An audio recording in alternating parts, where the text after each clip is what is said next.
What is going on, everybody, and welcome back to the channel. In this video, I'm going to be doing a little video for just 370Z owners.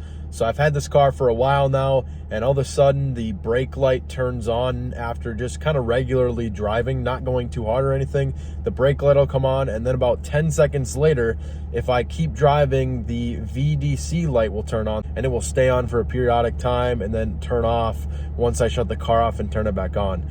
It's a very weird problem, and I actually figured out how to fix it. So in this video, I'm going to be showing you guys how to fix the VDC light turning on and the brake light turning on under light throttle. And yeah, let's get into it. So I'm gonna go ahead and get on it a little bit and show you guys what I'm talking about. The brake light's gonna turn on. You can see there. And then if you hold it there long enough, the traction control light will turn on and it will stay on. So this never happened when I got the car in the beginning, but then over time it kind of got worse and worse and worse.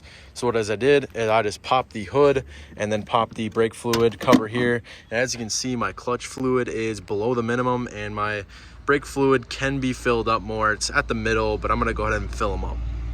So I went to O'Reilly's and got .3 brake fluid. I'm gonna fill up both reservoirs now to max and go for a test drive and see if it works. All right, so I went ahead and filled up both the reservoirs here to the max. So now let's go for a test drive and see if that fixed the problem. So we filled up brake fluid. I'm gonna do a little pull and show you guys that it works.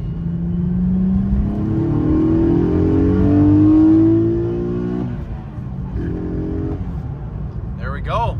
Awesome, that was full throttle as well. So awesome, that seemed to fix the problem. I'm very happy. All you have to do is get this .3 brake fluid. I filled up both of them to max and it fixed the problem. Thank you guys for watching. This was how to fix the brake light coming on, and after 10 seconds or so the VDC light comes on, the vehicle dynamic control light comes on. Really easy fix, just got to fill up with brake fluid. I just filled up both reservoirs obviously and it fixed the problem. So really easy fix, and I hope you guys enjoyed the video. Please make sure you like, subscribe, and comment down below if you have any other ideas you want me to do in the future. And I will see you guys in the next one.